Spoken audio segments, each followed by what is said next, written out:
Hi, welcome to Travel Tales. I'm Judith, and I share experiences and stories from a lifetime of traveling.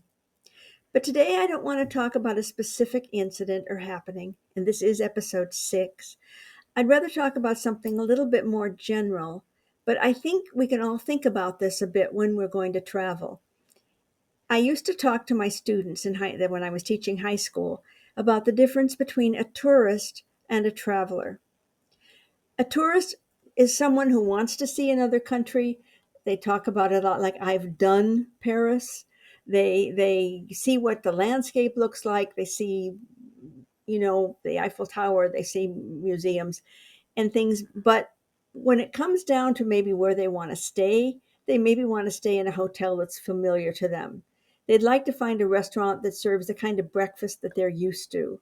They don't get out by themselves much. They maybe stay on a group tour bus for going around the city. Now, there's nothing wrong with that. I'm not being judgmental. I'm just trying to point out two different kinds of people. The other kind go and they want to delve a little bit more into the culture. They want to be out among the people. They want to be experiencing the food. They want to stay maybe in a small hotel run by a family. So they want to get a little closer. You never ever can get completely into a different society. And I'll talk about that in a different video with my particular experience over many years in indigenous culture in Chiapas, Mexico. But it's very difficult to try to get yourself where you can feel like you are part of that kind of a culture. There's also a saying called, when in Rome, do as the Romans do. And this is kind of a fine line. So I'm going to talk about first about being when in Rome. Uh, and for me, what that always entailed was doing some research before I traveled, finding out what was appropriate behavior, what wasn't appropriate behavior, what could I wear, what shouldn't I wear. Do you know that in some cultures, the hand gestures that we make can be very offensive? And the hand gestures they make, we might take completely in the wrong way because we're not aware of the difference there. I'll give you two examples. And this is a number of years ago, but I mean, I this is still what I do when I travel recently, but there's been a number of years in my life where my traveling was quite a while ago. And I was in Guatemala, and I had read ahead of time that when you're in indigenous culture, it is not appropriate to show thighs, especially women. You're not supposed to show your thighs. That's like walking around here, topless. It doesn't mean you're going to walk around there topless, but you certainly are going to see a lot of women with their breasts exposed while they're breastfeeding their babies. But the thigh should be covered up. So when I would take groups down or I'd travel down there with a friend, I always made sure that either I had on pants that, regular slacks, or that my skirt went just slightly below the knee because I didn't want to show thighs and offend anybody. A few years, well, I guess it was a few years after that, I was traveling to Tunisia with my son. We'd been living in Denmark, and so we were traveling to Tunisia.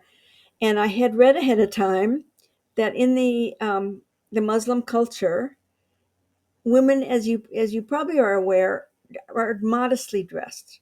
So if you're going to a hotel or a beach with a pool, you wear a bathing suit that covers things up. But since I was traveling from Scandinavia, the majority of people on that on the flight and the people were staying in that hotel, the women are used to going topless at the beach, topless, in a hotel pool.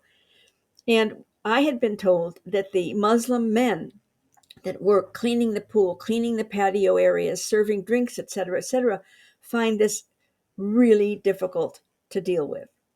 So it's a kind of not bad idea to dress appropriately for the culture. If you've ever seen the movie Outsourced, which is a movie about a man being sent to India to deal with a call center there, but he had no notice about going and he knew nothing about the Indian culture.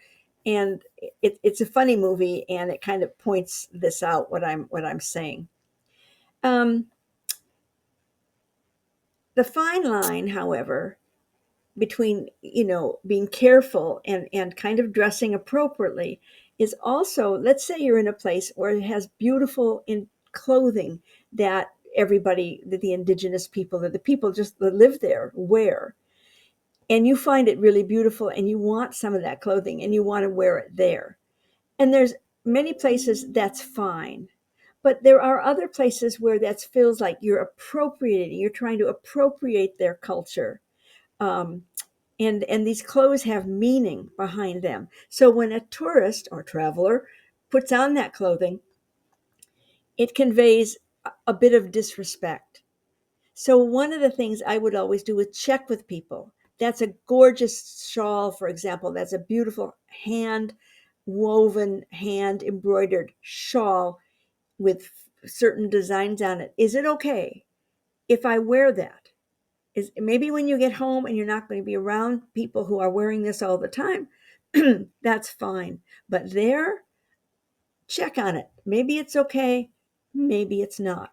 So I think that being careful is also kind of a fun thing to do because you are somewhere that's different from where you live. It's somewhere where ideas are different, customs are different, traditions are different.